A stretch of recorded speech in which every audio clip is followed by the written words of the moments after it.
2027కి గోదావరి పుష్కరాల కంటే ముందే పోలవరాన్ని పూర్తి చేసి జాతికి అంకితం చేస్తాం. చిరకాల వాంఛ. ఒక కాటన్ గారు ధవళేశ్వరం బ్యారేజ్ కడితే ఇప్పుడు కూడా విగ్రహాలు పెట్టి పూజిస్తున్నాం.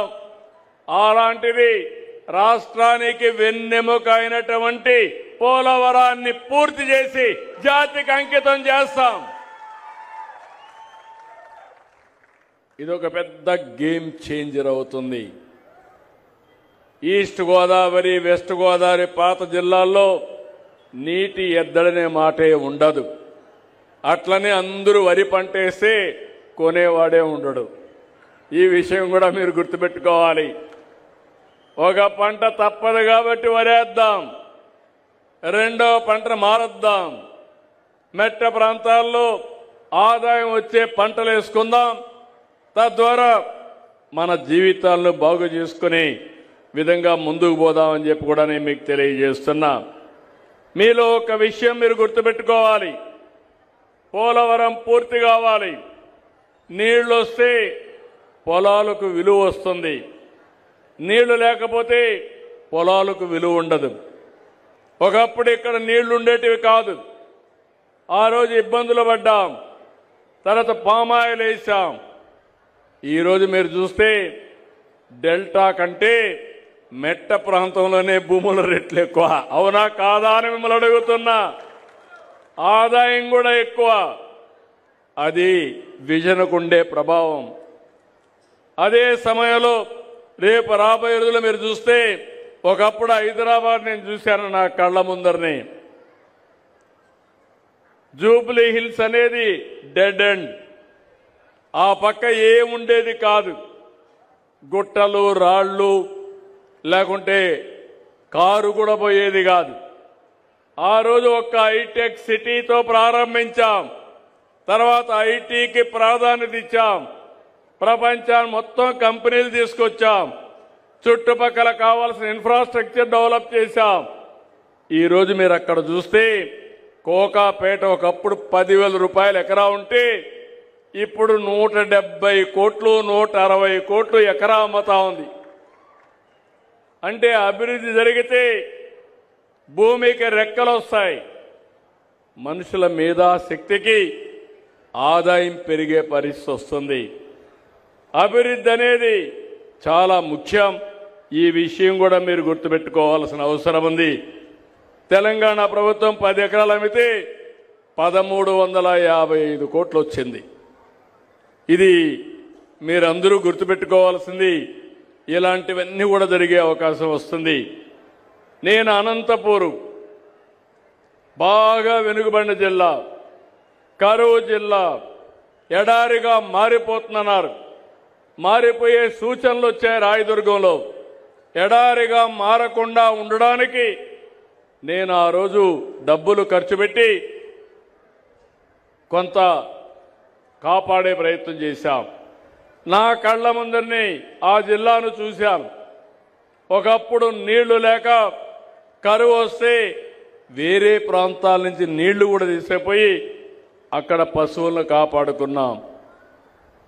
మన ఈస్ట్ వెస్ట్ గోదావరి నుంచి గడ్డి తీసుకుపోయి వేగంలో ఆ పశువులను కాపాడుకున్న పరిస్థితి. ఈరోజు నీళ్లు ఇచ్చాం. హార్టికల్చర్ పంటలు పెట్టారు. మైక్రో ఇరిగేషన్ డబ్బులు ఇచ్చాం. ఈరోజు అనంతపూర్ జిల్లా ఆర్థికంగా అగ్ర జిల్లాగా తయారయ్యే పరిస్థితుందంటే ఇది తెలుగుదేశం పార్టీ, ఎన్డీఏ, నేను గాని మా మిత్రుడు పవన్ కళ్యాణ్ గాని ఆలోచించే విధానం అని మరొక్కసారి మీ అందరికీ విజ్ఞప్తి చేస్తున్నా. ఈరోజు అమరావతి ఉంది. మీరు గుర్తుపెట్టుకోవాలి. పోలవరం పూర్తి చేస్తే నీళ్లు వస్తాయి. విశాఖపట్నం మొన్నే మీరు చూశారు. విశాఖపట్నం నగరంలో గూగుల్ వచ్చి డేటా సెంటర్ ఏఐ పెట్టడానికి ముందుకొచ్చారు. మనకు ఆర్థిక సంస్కరణలు వచ్చిన తర్వాత మొట్టమొదటిసారిగా $15 బిలియన్ అంటే దగ్గర దగ్గర 1,40,000 కోట్ల రూపాయలు పెట్టుబడులు పెడుతున్నారు. అది ఈ ప్రభుత్వం పైన ఉండే విశ్వసనీయతని మరొకసారి మీ అందరికీ విజ్ఞప్తి చేస్తున్నా. దీనివల్ల విశాఖపట్నం బ్రహ్మాండంగా అభివృద్ధి అవుతుంది. ఈరోజు విశాఖపట్నం ఎకనామిక్ రీజియన్ తీసుకొస్తున్నాం. ఇప్పుడు ఇక్కడ ఉన్నారు, 1 అవర్లో మీరు అమరావతికి వస్తారు.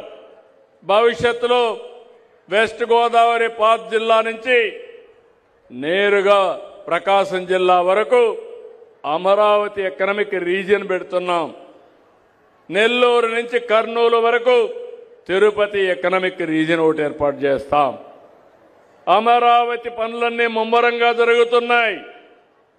మన పిల్లలకు ఉపాధి కల్పించాలంటే మీరు ఇక్కడ చేసే ఉద్యోగాలే కాకుండా అక్కడ ఉద్యోగాలు కల్పించే దిశగా ముందుకు పోతాం. ఆ ప్రాంతాన్ని మీరు గుర్తుపెట్టుకోవాల్సింది 2028కి ఫేజ్ 1 పనులు పూర్తవుతాయి. ప్రపంచంలోని ఒక సుందరమైన నగరంగా అమరావతిని తీర్చిదిద్దే బాధ్యత మేము తీసుకుంటాం. విశాఖపట్నం వస్తుంది, అమరావతి వస్తుంది, తిరుపతి కూడా డెవలప్ చేస్తాం. అక్కడ వెంకటేశ్వర స్వామి ఉన్నాడు.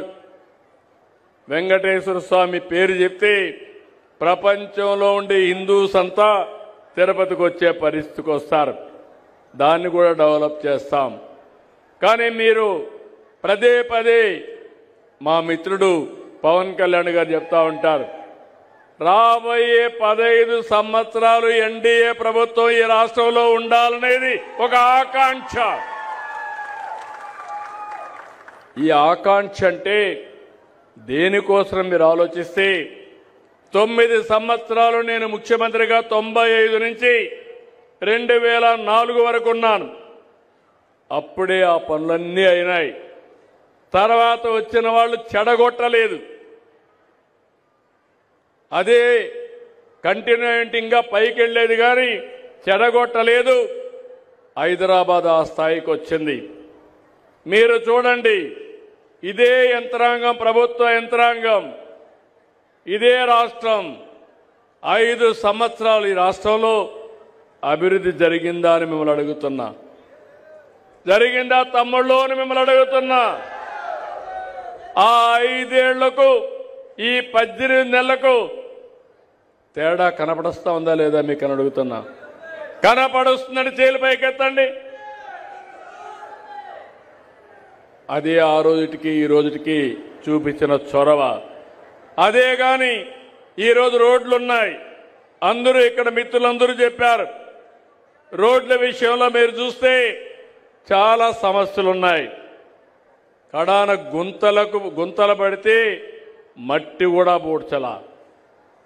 మన రోడ్లన్నీ ఒకసారి వేసాం, కానీ మళ్ళా వర్షాల వల్ల దెబ్బతిన్నాయి.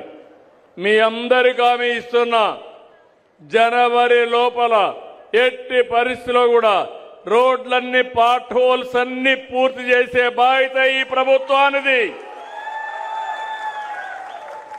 ఆ తర్వాత కూడా మెరుగైన రోడ్లు ఇస్తాం, రోడ్ల వ్యవస్థ బాగు చేస్తాం. ఇలాంటి వినూత్నమైన కార్యక్రమాలతో ఈరోజు మనం ముందుకు పోయే పరిస్థితి వస్తాం. ఇంకో పక్కన నా ఆలోచన ఒకటి, తొందరలోనే ఒక వినూత్నమైన ప్రాజెక్టు వ్యవసాయానికి అగ్రిటెక్ తీసుకురావడం ఒకటైతే, ప్రతి ఒక్కరి ఆరోగ్యాన్ని కాపాడడానికి సంజీవని అనే ఒక ప్రాజెక్టు తీసుకొస్తాం. దానికి సంజీవని ఎందుకు పెట్టామంటే, దేవుడు మరో జన్మ రాముడు తమ్ముడు లక్ష్మణుడు యుద్ధంలో మూర్ఛపోతాడు. మూర్ఛపోతే మీకు చరిత్రతో తెలుసు. ఏం చేయాలని అడిగితే సంజీవని ఔషధం మొక్కంది అమ్మంటారు. ఎక్కడుందంటే నేరుగా పలాని పర్వతం దగ్గర ఉందంటే నేరుగా హనుమంతుడు అక్కడికి వెళ్ళిపోతాడు. మొక్క తెలియదు ఆయనకు, పర్వతాన్నే తీసుకొస్తాడు. తీసుకొచ్చి రాముడికి అప్పచెప్తే ఆ మొక్క తీసి ట్రీట్మెంట్ ఇస్తాడు. లక్ష్మణుడు బ్రతుకుతాడు. నా ప్రయత్నం కూడా మీ ఇంటి దగ్గరికి ప్రపంచంలో ఉండే వైద్య నాలెడ్జ్ని మీకు ఏ సమస్య ఉంటే ఆ సమస్యకు సరైన మందులిచ్చే విధానానికి నేను శ్రీకారం చుడతాం. అదే సంజీవని అని మరొక్కసారి విజ్ఞప్తి చేస్తున్నాను. అట్లని చెప్పి అందరం కూడా ఫుల్గా భోంచేద్దాం, అంతా కూడా డయాబెటీస్కి వచ్చినా పర్వాలేదు అనుకుంటే అది కుదరదు, దెబ్బతింటారు. దినానికి ఒక అర్ధ గంట కొంతమంది కష్టపడతారు, శారీరక కష్టం. కొంతమంది అది కూడా కష్టపడరు. కొంతమంది లైఫ్ని ఎంజాయ్ చేస్తాం, జాగ్రత్తగా చేస్తారు. కొంతమంది ఎప్పుడు రామ్దేవ్ చెప్తా ఉంటాడు, బాబా 120 సంవత్సరాలు తినాల్సిన ఫుడ్ని 20-30 ఏళ్ళు తినేస్తారు. దానివల్ల ఏమవుతుంది, 120 సంవత్సరాలు బతకవలసిన వ్యక్తి 30 ఏళ్లకే. అది సమస్య. అందుకే నేను ఆలోచిస్తున్నాను, క్వాలిటీ లైఫ్ ఉండాలి, జీవన ప్రమాణాలు పెరగాలి, మనం కూడా లైఫ్ స్టైల్స్ మార్చాలి.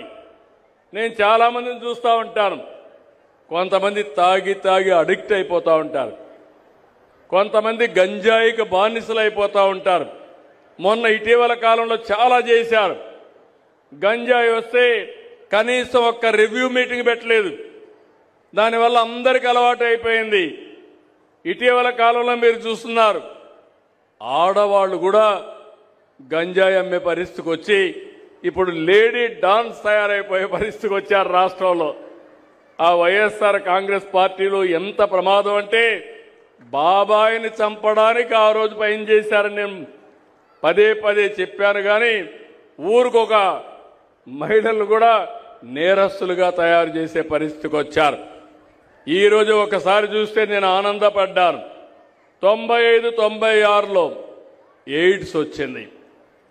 ఆ రోజు ఎయిడ్స్ వస్తే ఎవరు మాట్లాడేవాళ్ళు కాదు. నేను 95-96లో ఒక మాట చెప్పాను, break silence, talk about AIDS అని.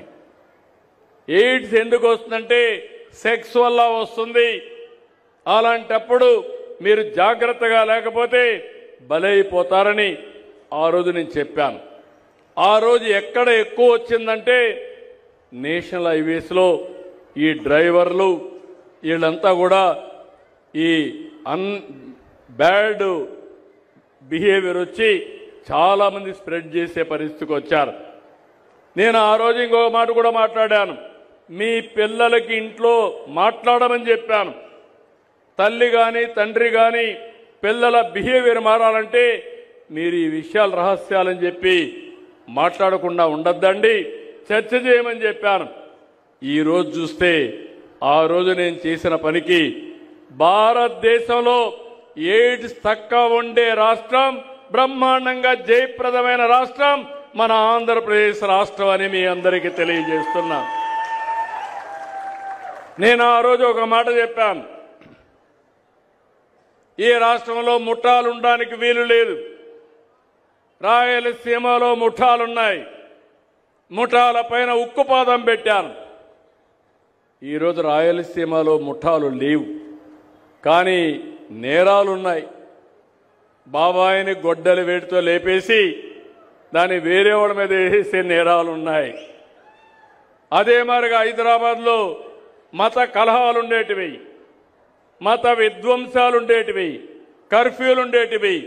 ఆ రోజు నేను ఒక మాట చెప్పాను, మత విద్వేషాలు రెచ్చగొట్టే వాళ్ళని వదిలిపెట్టనని చెప్పి మత సామరస్యాన్ని కాపాడాం. ఈరోజు రాష్ట్రంలో మత విద్వేషాలు లేవు, తగ్గాయి. ఎక్కడ కూడా మతాల పేరిట్ల ఘోరాలు కూడా తగ్గే పరిస్థితికి వచ్చింది. మొన్న చూస్తే చాలా వచ్చాయి. దేవాలయాలపైన దాడులు జరిగాయి.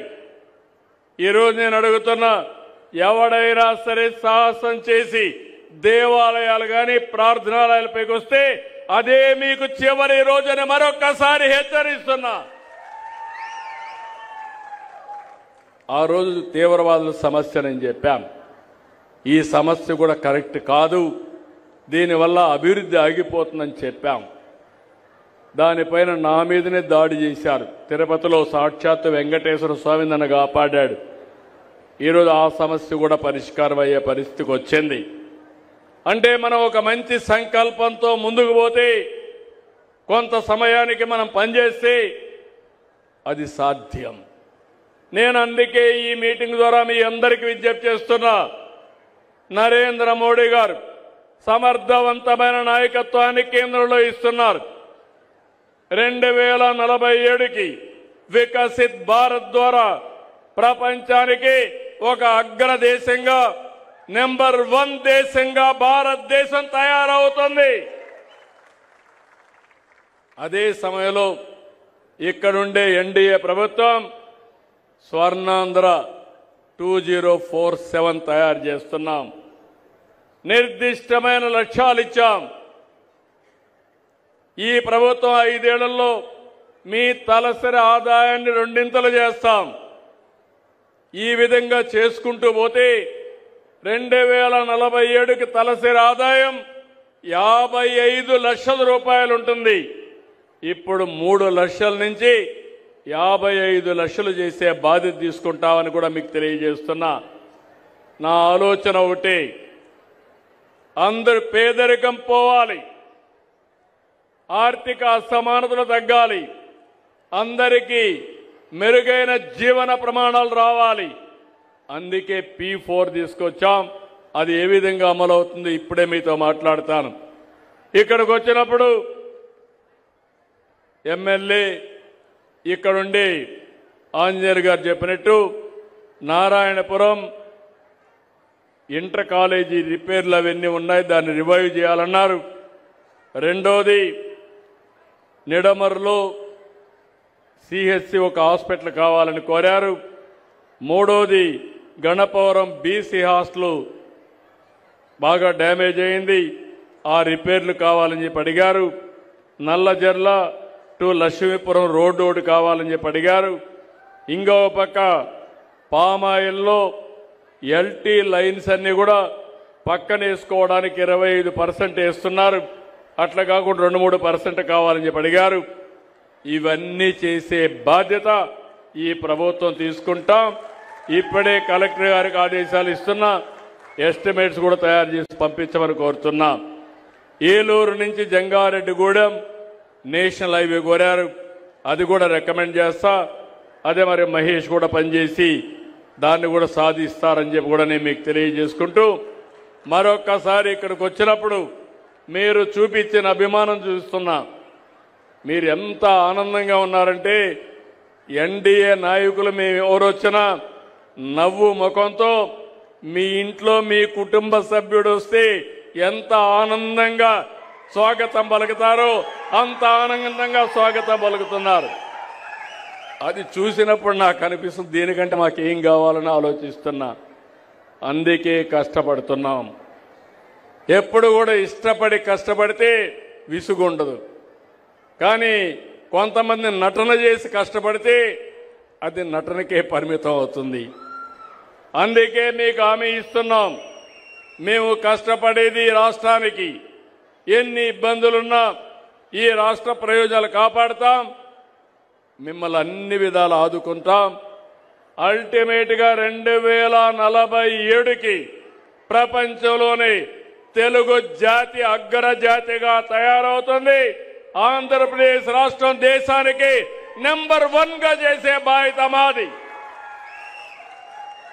దీనికి పూర్తిగా సహకరించే బాధ్యత, ఆశీర్వదించే బాధ్యత, ముందుకు నడిపించే బాధ్యత మీదని చెప్పి మీ అందరికీ తెలియజేసుకుంటూ, మరొకసారి ఇక్కడ నేను చూశాను గుడ్ల నాగలక్ష్మి, ఆ అమ్మాయి కిడ్నీతో బాధపడుతుందని చెప్పాను.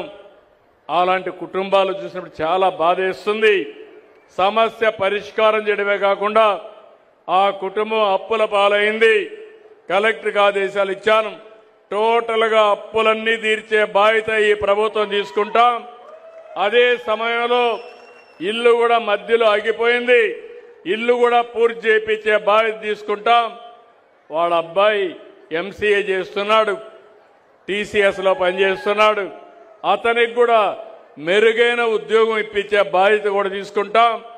అదే సమయంలో వాసవికి ఒక డ్రోన్ ఇప్పించి ఆవిడ ఆదాయం కూడా ఒక 25,000 రూపాయలు వచ్చేట్టుగా చేసి, అంతేకాదు ఆ అమ్మాయి కూడా ఈ సంవత్సరం ఇంటర్ పరీక్ష రాస్తుంది, తర్వాత డిగ్రీ రాస్తుంది. అందరితో సమానంగా చదువుకొని పైకొచ్చే విధంగా తీర్చిదిద్దడం కోసం కలెక్టర్కి ఆదేశాలు ఇస్తున్నా. అలాంటి కార్యక్రమాలు కూడా చేయమని, వాళ్ళ తండ్రికి కూడా సరైన ఆదాయం లేదంటే ఒక ఐస్ ఫ్యాక్టరీలో పెట్టి కనీసం ఒక 25,000 రూపాయలు నెలకొస్తే అతను కూడా బాగుపడతాడు. ఇవన్నీ చేస్తామని చెప్పి హామీ ఇస్తూ నేను ఒకటి ఆలోచిస్తున్నా, ప్రతి ఒక్క కుటుంబాన్ని ఆదుకోవాలని, మీ కష్టాలు వీలైనంత వరకు తీర్చాలని మీరు కూడా సహకరిస్తేనే ఇది సాధ్యం.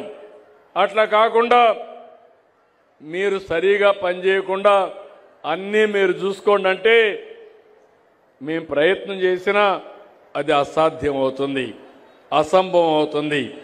మీరు కలిసి వస్తే దారి చూపేయడానికి మేము సిద్ధంగా ఉన్నాం. కష్టాల్లో ఉండే వాళ్ళందరికీ సంక్షేమ కార్యక్రమాలు ఇస్తాం, నిరంతరం ఇస్తాం.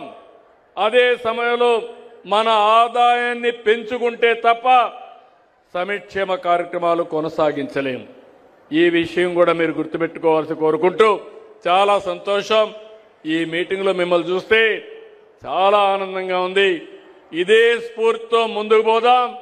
తప్పకుండా అన్ని విధాల మిమ్మల్ని ఆదుకునే బాధ్యత మాదని మరొకసారి తెలియజేసుకుంటూ అందరికీ నమస్కారాలు.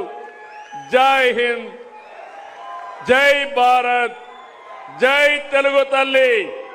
1 మినిట్ ఇక్కడ ఒక 2 కుటుంబాలు 2 నిమిషాలు మాట్లాడిస్తాం. బంగారు కుటుంబాలు 2 సమస్యలు ఉన్నాయి, వాళ్ళిద్దరిని మాట్లాడించే మార్గదర్శుల్ని